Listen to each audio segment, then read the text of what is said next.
Cher esprit libre, peuple de France, bonjour. Bon, le dernier chapitre qui était le premier, la chute néolithique, j'en conviens bien, était fastidieux, dense, difficile peut-être même.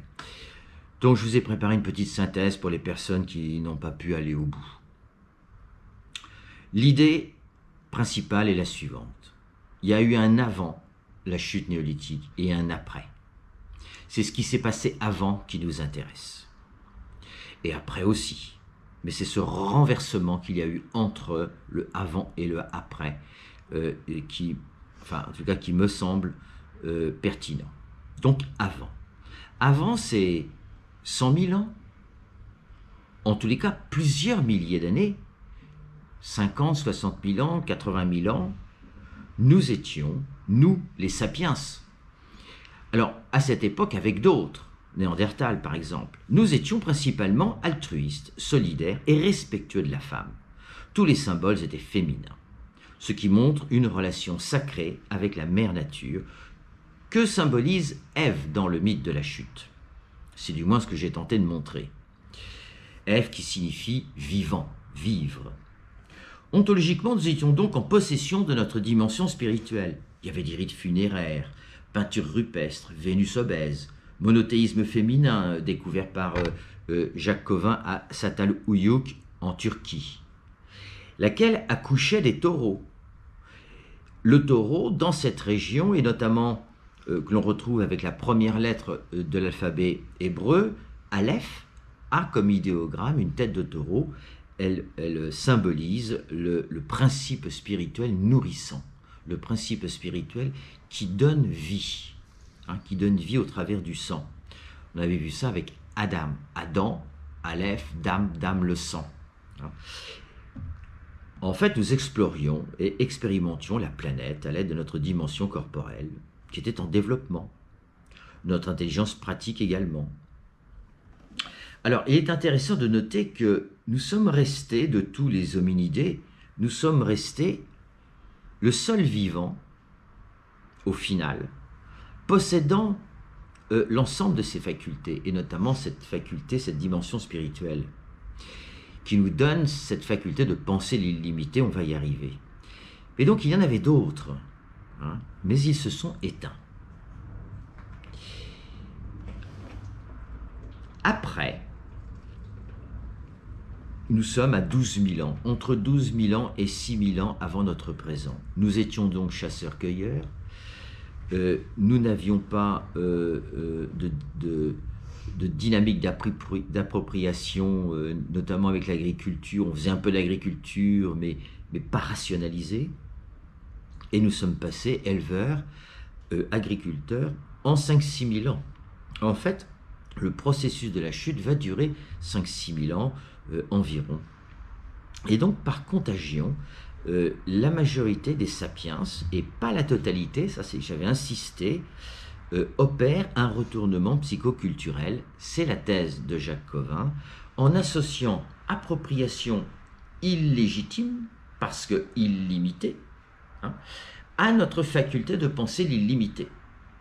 C'est cette association d'appropriation et de penser l'illimité sur un objet limité qui caractérise ce renversement psychoculturel et qui fait qu'effectivement nous allons nous enfoncer dans cette dynamique du toujours plus et jusqu'à aujourd'hui. Et donc, encore une fois, 6-7 000 ans, vous voyez, vous avez 12 000 ans coupés en deux à peu près. Il y a les 6 000 ans avant, c'est le processus de la chute qui se met en marche, et puis arrivé à 6-7 000 ans de notre présent, au milieu des 12 000, eh bien, nous commençons à faire des royaumes et donc des guerres. Et c'est là que nous chutons sérieusement. Je rappelle que justement, nous avons vu que dans le mythe de la chute, c'est ce caractère illimité, nous étions limités aux fruits du paradis, sauf un, et nous avons franchi la ligne jaune, et c'est donc le fait de cueillir ce fruit défendu qui nous a conduit à l'appropriation illimitée. Bien sûr, tout ça sur le plan symbolique. Bon. Et non seulement nous le faisons, mais nous le faisons en nous désignant que cet acte, cet attentat à la vie, est un bien. Et donc, le fait de s'approprier de manière illégitime tout ce qui est à portée de notre main, nous trouvons toujours des bonnes raisons pour considérer que c'est un bien. Alors du coup, les guerres, c'est un bien, c'était civilisateur, hein, on apportait des bonnes choses aux peuples sauvages, aux barbares, hein, et puis l'esclavagisme, bon, là aussi c'était une bonne chose. Hein, bon. Pour qu'il y ait un homme libre, il fallait un homme esclave, voyez, et puis le servage, et puis tout le reste. Bon, tout ça, nous l'avons vu. Donc c'est toute cette idée-là, si vous voulez, qu'on considère que prendre la vie, posséder autrui, posséder ce qu'il a, est un bien en soi, alors qu'évidemment, ça ne l'est pas. Donc cette faute morale aura pour conséquence, durant 6-7 000 ans, de voir les dominants de toutes époques devenir des prédateurs égoïstes, alors que nous étions des altruistes solidaires, et par suite prendre le contrôle du destin de l'humanité, et sans autre raison qu'une mauvaise utilisation de notre libre arbitre. Il importe de bien comprendre que d'autres hominidés parcouraient la planète. Seul Sapiens a survécu. Alors je pose la question pourquoi. Évidemment, je ne suis pas paléontologue, vous l'avez compris. Mais le bon sens nous invite à penser que Sapiens possédait donc une meilleure faculté d'adaptation. Et qu'est-ce que la faculté d'adaptation? Qu'est-ce qui nous permet de nous adapter? C'est la solidarité.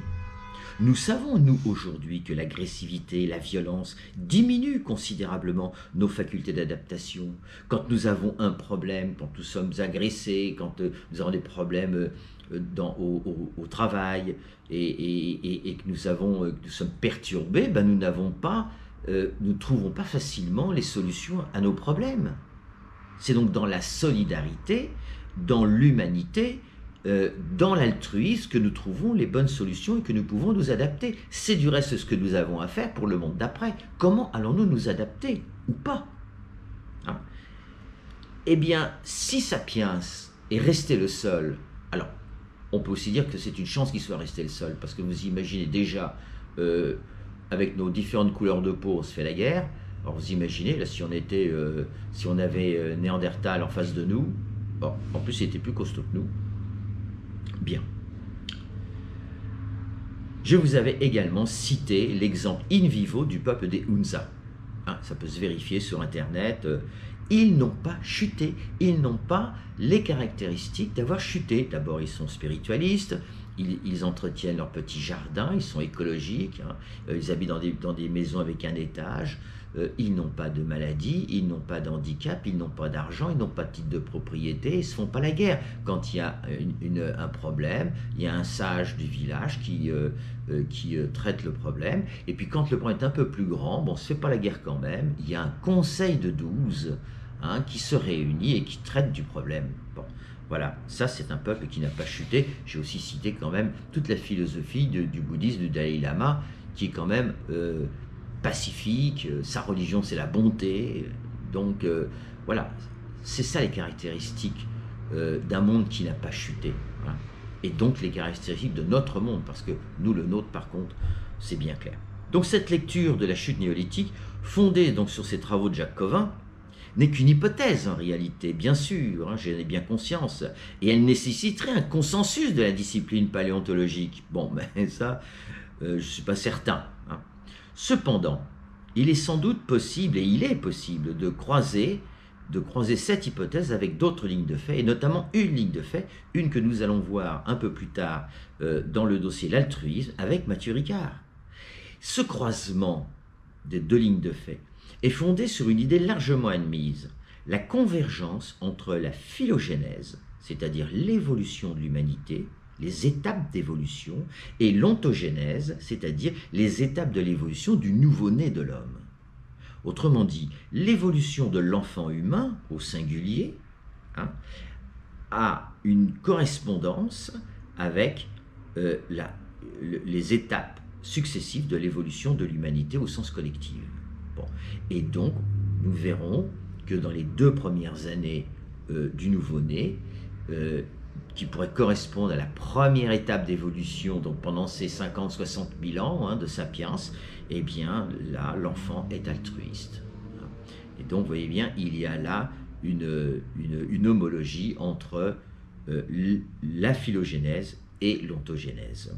Si tel est le cas, donc, une forte présomption montre une nature ontologique altruiste chez l'homme. Hein. Je martèle, mais c'est tellement important, me semble-t-il. Tandis que son égoïsme, notre égoïsme, hein, apparaît. Il n'est pas par nature en nous, il apparaît. Et il apparaît selon une plus ou moins bonne utilisation de son libre arbitre, bien sûr. Mais il apparaît essentiellement depuis 6-7 000 ans.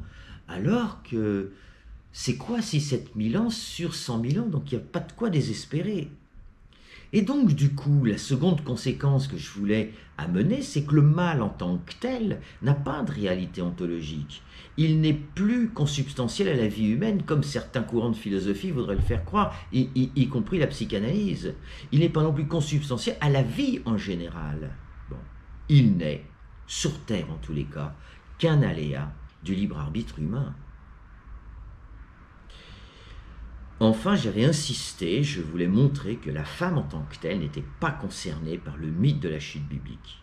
Seul l'ensemble des humains, ceux qui se laissent tenter par l'appropriation illimitée, alors on est nombreux, là je suis d'accord avec vous, quelle que soit sa forme, sont concernés par l'histoire, par la leçon de la chute biblique. Donc évidemment, qui dit appropriation illimitée, c'est-à-dire pensée illimitée, il fallait répondre à la question, mais pourquoi nous, le seul vivant? Donc non seulement on est le seul sapiens qui avons perduré, mais nous sommes également le seul vivant à avoir cette faculté de penser l'illimité et d'avoir un libre arbitre et une volonté illimitée.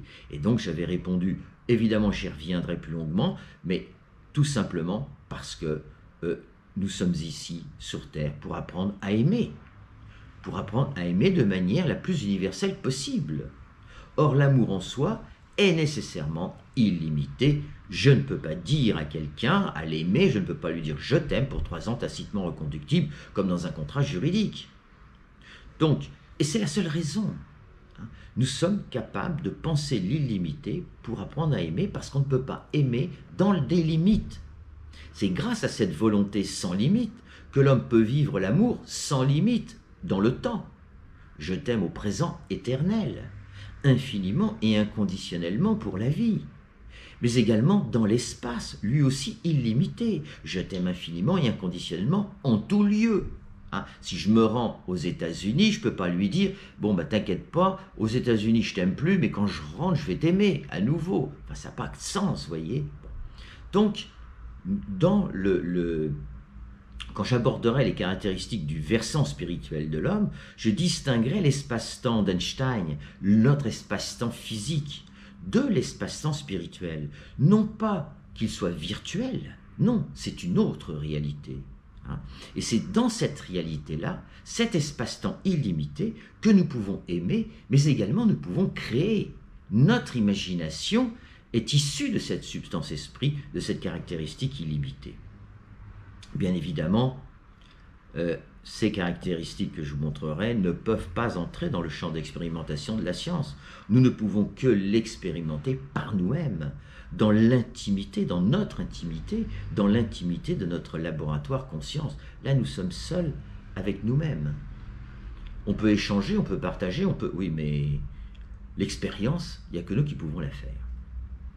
Et c'est l'exemple de l'amour, c'est l'exemple de la créativité, de l'imagination. Tous les artistes, si vous voulez, n'ont pas à être limités. Hein. Ils sont limités par la matière qu'ils utilisent dans leur art, mais toute la conception, tout le génie, lui, il émane de ce monde illimité qui est en nous. Donc l'erreur des dominants, depuis 6-7 000 ans, du libéralisme, depuis 3 siècles, est d'appliquer ce caractère illimité à posséder au lieu d'aimer. Voilà, l'erreur elle est là, elle est simple, voilà. Et ça, évidemment, ça se voit partout. Ils pensent l'illimité sur un objet limité, et notamment sur toute la nature et ses ressources, d'où le drame écologique actuel.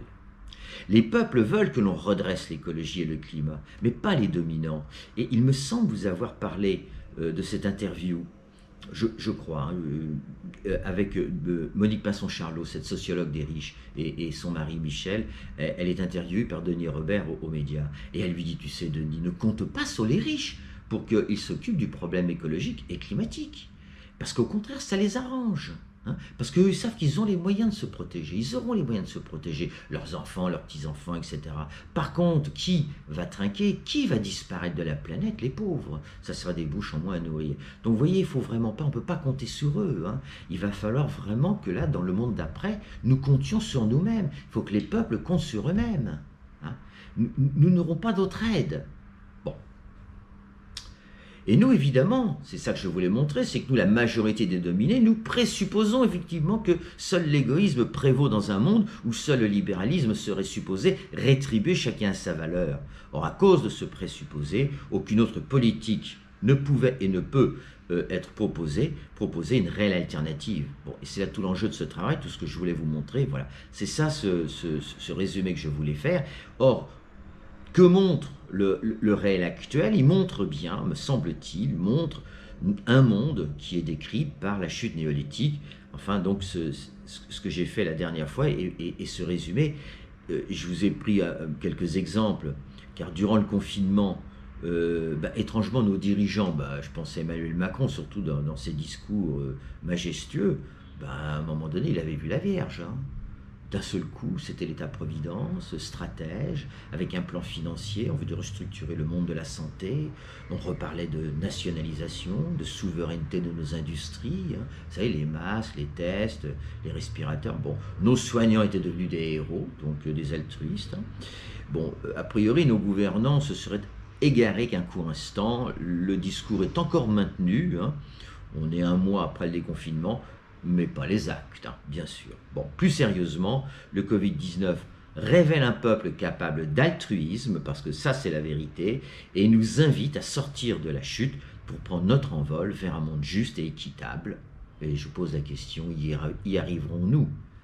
Bon, voilà pour cette synthèse. Donc on aborde maintenant rapidement une brève histoire de la propriété sur 3 siècles avec Thomas Piketty.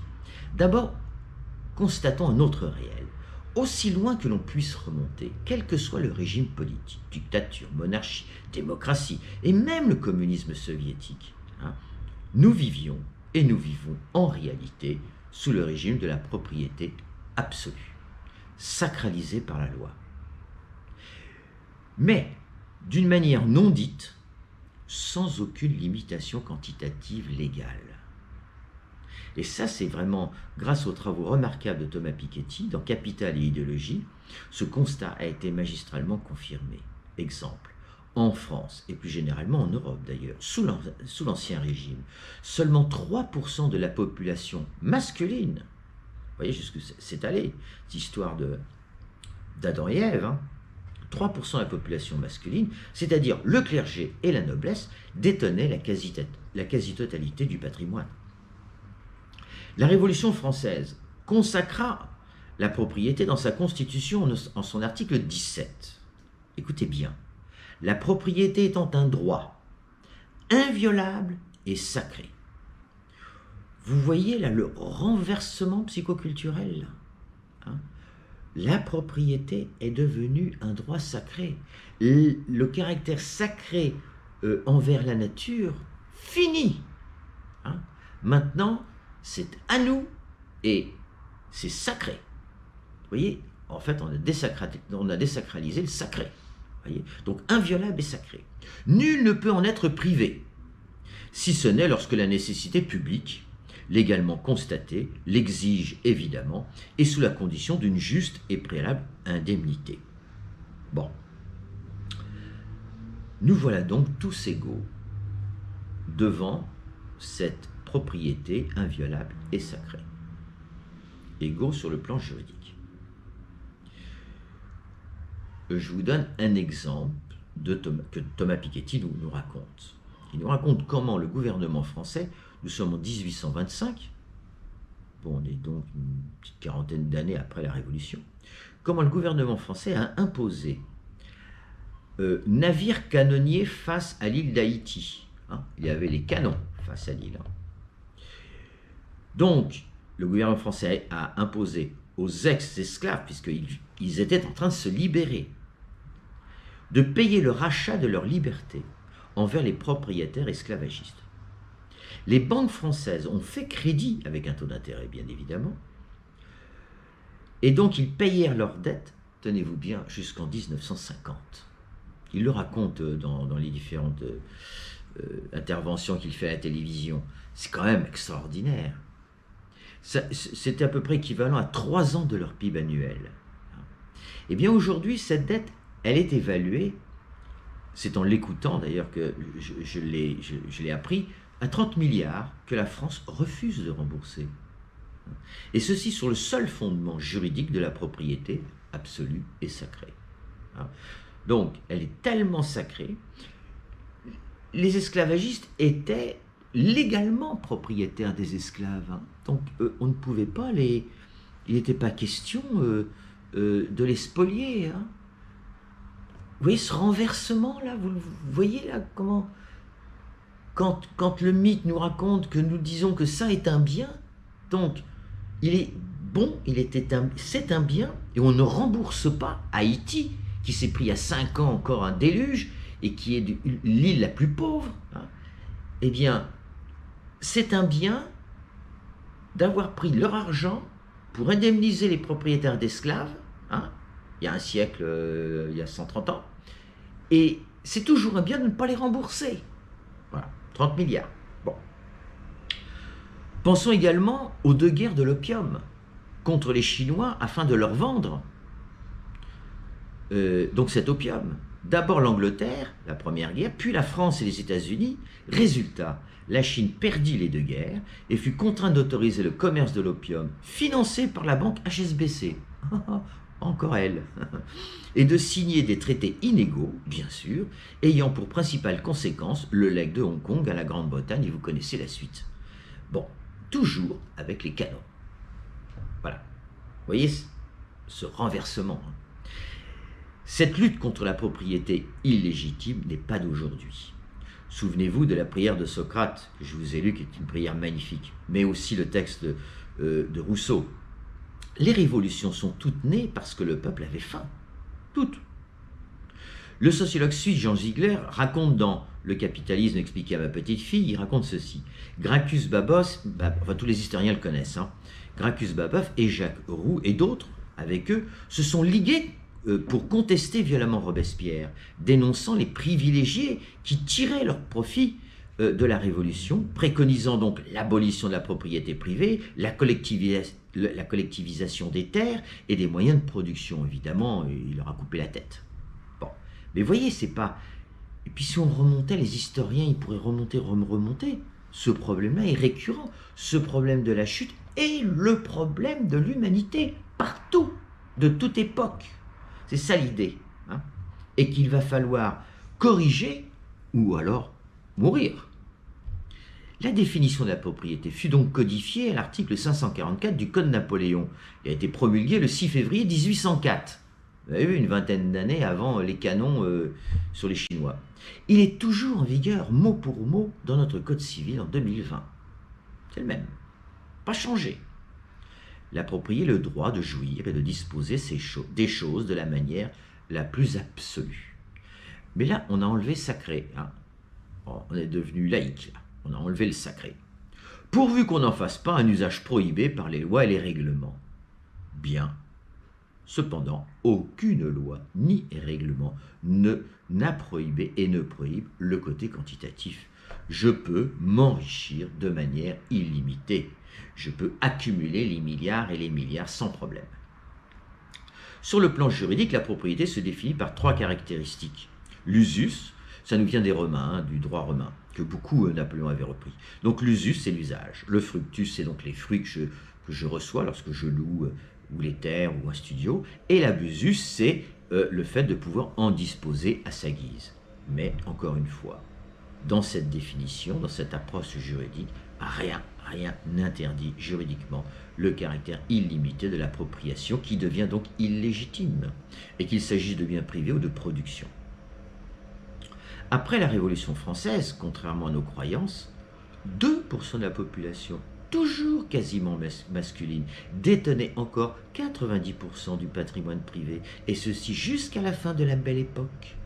En réalité, le mythe de la Belle Époque n'avait de nom que pour une infime partie de la population.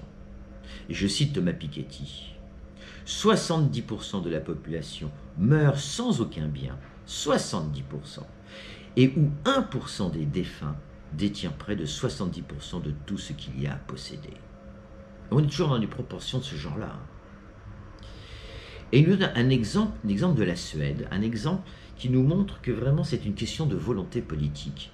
Et ça c'est très important parce que je suis à cheval sur la question de la volonté, hein, ça vous l'avez compris depuis le début. Hein. C'est neurosciences qui nous disent la volonté il n'y en a pas, hein, bon, la liberté il n'y en a pas, le libre arbitre il n'y en a pas. Bon.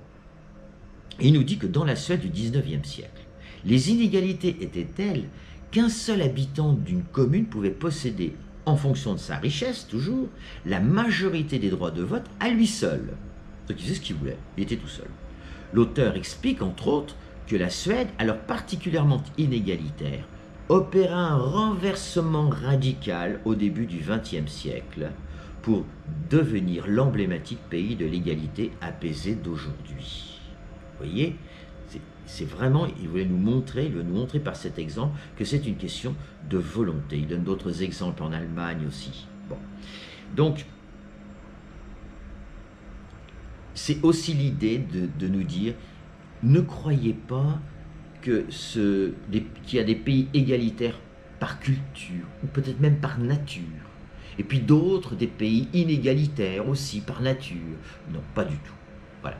C'est encore une preuve que nous avons chuté, nous avons décidé, par notre libre arbitre, de faire un monde en chute, hein, un monde d'appropriation illimitée. C'est pas dans notre nature. Voilà, c'est toujours le même. Oui, je martèle toujours la même chose. Et là, c'est encore un exemple que nous donne Thomas Piketty et il nous dit voilà, ce n'est pas dans la nature des hommes. Et c'est une question de décision, de volonté politique, de renverser la table. Proudhon, 1840. Donc, qu'est-ce que la propriété? Bien connue.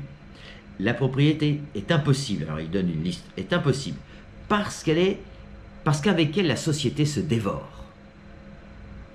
Bien. Parce qu'elle est mère de tyrannie. Parce que sa puissance d'accumulation est infinie. Ouais, on retrouve le caractère illimité et illégitime. Et qu'elle ne s'exerce que sur des quantités finies. Et oui, évidemment. Hein. Platon l'avait compris. On ne peut pas penser l'illimité sur une nature illimitée. La propriété est impossible parce qu'elle est la négation de l'égalité. Et ça, c'est ce que je vais montrer, pas cette fois-ci, mais une autre fois, où effectivement, la propriété illimitée viole le principe de non-contradiction des principes de la démocratie, la liberté, l'égalité, les fraternités. Il ne peut pas y avoir d'égalité, de liberté et de fraternité dans un monde où la propriété est illimitée. Voilà. Il y a une contradiction interne, une contradiction logique. Ça ne fonctionne pas. Et c'est pour ça que nous avons vraiment cette impression de ne pas vivre en démocratie et qu'on voit bien qu'elle se délite de dizaines d'années en dizaines d'années. Cependant, Proudhon, vers la fin de sa vie, a modulé son propos et reconnaître que la petite propriété est positive à l'encontre de la grande propriété. Ouais, toujours le caractère illimité. Ce qu'il dénonce, c'est ce qu'il appelait l'aubaine. Et il donnait l'exemple de l'obélisque en 1836. Il y a eu donc on a monté l'obélisque, c'était un cadeau de l'Égypte, un cadeau de Napoléon, pas bon. Donc, il nous dit voilà, vous prenez 200 ouvriers pendant 1 heure, ils vous montent l'obélisque. Mais si vous prenez un ouvrier pendant 200 heures, pour le capitalisme, ça coûte la même chose. Mais un ouvrier pendant 200 heures ne montera pas l'obélisque. Donc, le fait de prendre 200 ouvriers pendant 1 heure crée une aubaine, quelque chose de plus. Hein. Bon, bah oui, c'est le travail, c'est la coopération, et ça j'y reviendrai longuement sur la loi naturelle de la coopération, qui est la loi dans la nature. Hein.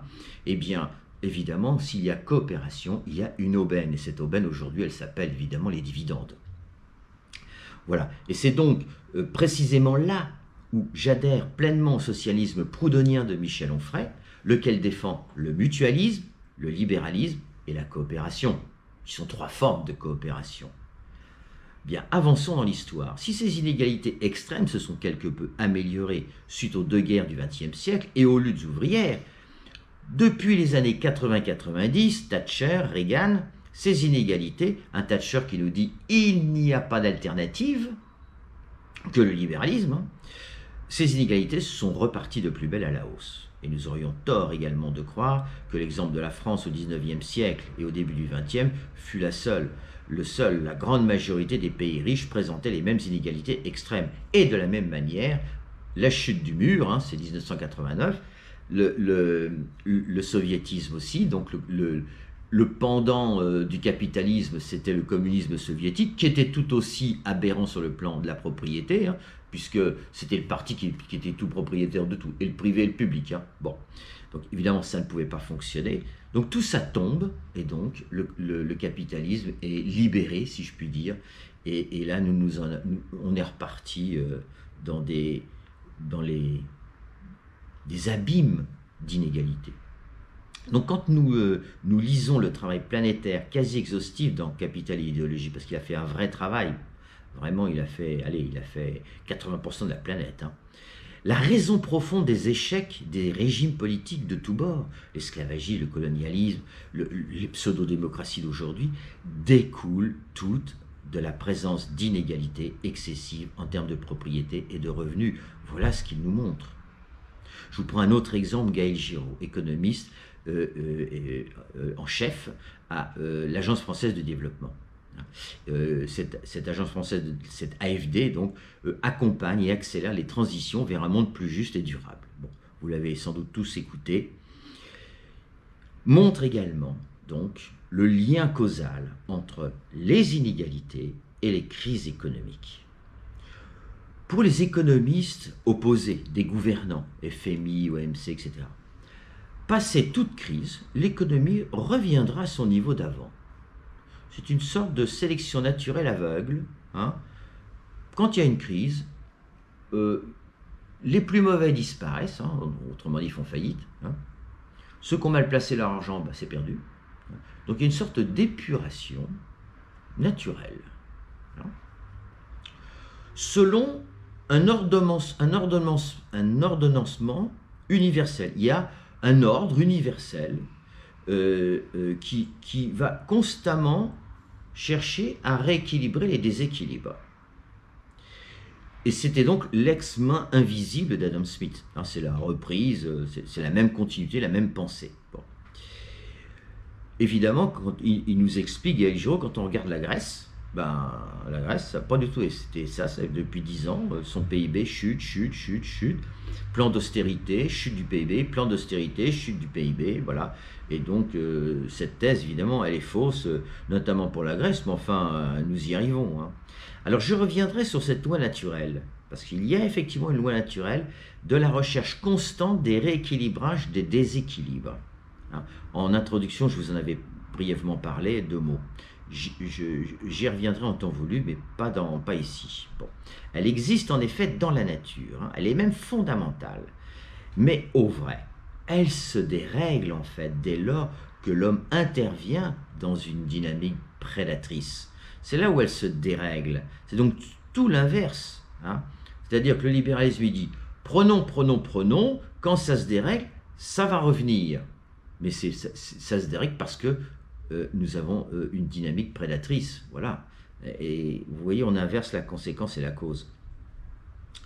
Et c'est donc ce qu'ont révélé les plans d'austérité successifs imposés aux Grecs notamment. On a aussi la même chose, le FMI avec l'Argentine, ça l'a foutu à plat, les banques fermées, plus d'argent. Bon. À l'inverse, face aux pays richement endettés, hein, les nôtres, le monde néolibéral transfère les richesses des peuples, notre richesse, hein, aux riches. Voilà ce que fait en réalité le monde néolibéral. Hein. Et donc je vous donne un chiffre, un exemple, plus de 80% de la richesse mondiale va aux 1% les plus riches. C'est un titre pour l'année 2017 du Figaro Économie.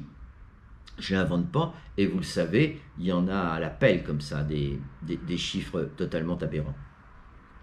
Dans la même veine, Thomas Piketty a montré chiffre en main, là encore, que la transmission des patrimoines de génération en génération participait à creuser de manière inexorable les inégalités. En synthèse, l'idéologie libérale, accentuée par le néolibéralisme depuis 40 ans, considère que par nature, les inégalités s'estompent, ou s'estomperaient plutôt naturellement, dès lors que nous sommes tous égaux devant la loi. Voilà, c'est pour ça que j'étais allé vous chercher la loi. Okay, la loi dit que nous sommes égaux, okay, mais la réalité, dans les faits, ce n'est pas du tout le cas. Hein. Et c'est là le prétexte fabuleux. Nous sommes tous égaux devant la loi, donc il n'y a rien à dire. Il est normal que les milliardaires s'enrichissent de milliards de plus en plus sur le compte des peuples. C'est normal, vous voyez. C'est la loi. Donc la main invisible d'Adam Smith, supposée réguler le marché, c'était ce qu'il disait, contrôlerait également les variations indécentes des inégalités face à la propriété. Alors, on a élargi l'argument d'Adam Smith de cette main invisible. Franchement, de nos jours, fonder notre politique ou une politique économique sur un tel présupposé, non avoué ou peu avoué, n'est vraiment pas sérieux. D'autant que face à cette religion économique, tous les politiques s'efforcent de nous faire croire qu'ils font preuve de volonté pour réduire ces inégalités. On l'a encore entendu, là, dans son dernier discours. Je parle d'Emmanuel Macron et nous sommes 18 juin ou 17. Donc quand ça les arrange, la volonté politique existe, mais tout en laissant libre cours les marchés financiers faire leurs propres lois contre les peuples. D'autant que force est de constater que l'histoire de la propriété révélée dans Capital Idéologie, il y a 1200 pages, 1232 pages. Donc,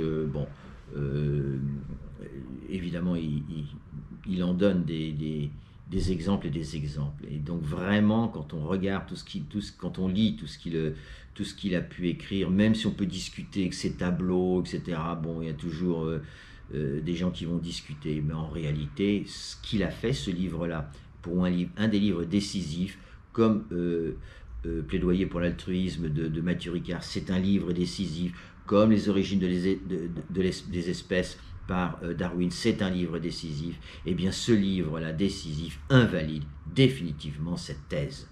Hein. La thèse du libéralisme est totalement invalidée. On aura mis 40 ans. Jean Ziegler, donc ce sociologue suisse, espère voir un jour le capitalisme détruit par les nouvelles générations. C'est ce qu'il écrit toujours dans Le Capitalisme expliqué à ma petite fille. Et il écrit « Parce que la propriété privée, sa protection absolue, fût-ce au détriment de l'intérêt collectif », c'est ça qu'il faut voir, c'est vraiment au détriment de l'intérêt collectif, constitue le nœud du problème, la source initiale d'un capitalisme monstrueux. Il appelle aussi un capitalisme cannibale. Donc là encore, je pense que Jean Ziegler est un peu trop extrémiste. Je montrerai que le capitalisme en soi est un mode nécessaire de transaction, d'échange, un mode relationnel entre les hommes. Ce qui importe, c'est l'épithète qu'il suit. C'est pourquoi je proposerai le concept de capitalisme coopératif. Alors ça sera pas le prochain, mais le dossier suivant. Pour finir, Thomas Piketty écrit « Si l'on souhaite sortir de cette logique d'accumulation infinie, alors il faut se donner les moyens intellectuels et institutionnels d'un véritable dépassement de la notion de propriété privée. Par exemple avec le concept de propriété temporaire et de redistribution permanente de la propriété. » Or, ce que je reproche personnellement aux résistants du néolibéralisme d'une manière générale, c'est de ne jamais ou presque jamais s'apercevoir que la racine du problème réside dans le caractère illimité. Vous voyez, c'est là où j'essaye d'insister. Hein. C'est pas avec des mesures aussi belles, solides soient-elles, de redistribution par des règles de fiscalité qu'on va régler le problème. Il faut définitivement inscrire dans le marbre de la loi que le caractère illimité doit être interdit, prohibé. dans tous les domaines. Je pense qu'il faudra un ministère des limites. Je propose donc d'inscrire dans nos constitutions la notion de propriété durable et équitable. Durable pour le caractère écologique, équitable pour celui de l'égalité apaisée, l'un n'allant plus sans l'autre, nous l'avons compris, nous le savons. On ne fera pas d'écologie si on ne réduit pas les inégalités, si effectivement on ne fait pas un choc social et un choc écologique qui sera le même choc. Ainsi, il est vital d'encadrer la propriété d'une mesure raisonnable en la limitant quantitativement. Donc de tous ces constats historiques, la solution à nos maux s'impose donc d'elle-même, limiter la propriété privée. Je martèle, son principe évident, sur la planète, toute forme de vie illimitée est impossible. Toute appropriation illimitée conduit au chaos social, économique et écologique.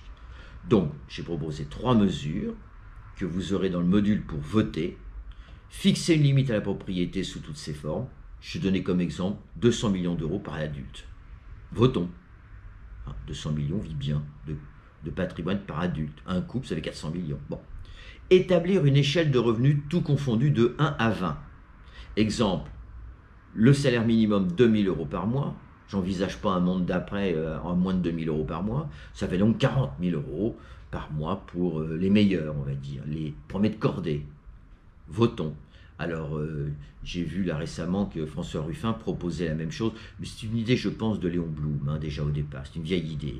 Et donc, il proposait de 1 à 5 ou de 1 à 10. Bon, c'est pas à nous de décider d'ailleurs, il faudra que ça soit effectivement dans un cadre réglementaire, législatif. Bon. En tous les cas, ce qu'il faut, c'est l'idée qui t'a voté, c'est voilà, il faut une échelle de revenus. Voilà. Tout ce qui dépasse, ça va en impôt à l'État pour aller financer le malheur des autres qui n'ont rien. Voilà. Il faut qu'il y ait une échelle.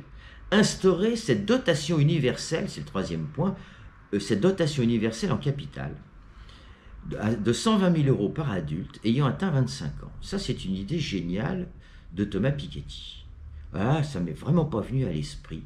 L'État peut distribuer un patrimoine à nos jeunes qui arrivent à 25 ans. Il a pris 60% du patrimoine moyen. Ça ne veut pas dire que tout le monde touche 200 000 euros, loin de là. Il y en a 50%, ils n'ont rien du tout.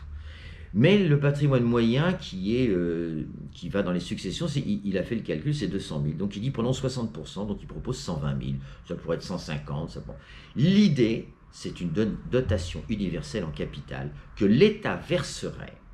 Alors lui, il estime que c'est pour tout le monde, il faut que ce soit vraiment universel. Même les milliardaires, ils touchent aussi. Bon, c'est une discussion. Mais ce qui est important, vous voyez, en termes d'égalité, c'est cette idée de dotation universelle en capital que l'État verse. Alors évidemment, ça veut dire qu'il y a des recettes en face, on est bien d'accord, sur les fameuses grosses successions. Et donc, d'une manière générale, il va falloir équilibrer l'utilisation des richesses écologiques de la planète et son renouvellement en limitant toutes les outrances inutiles. Et là, il y a tout un dossier énorme. Bon, j'écoute souvent Gaël Giraud, et il y a des mesures énormes à prendre. Mais déjà, voilà sur la propriété. Bien.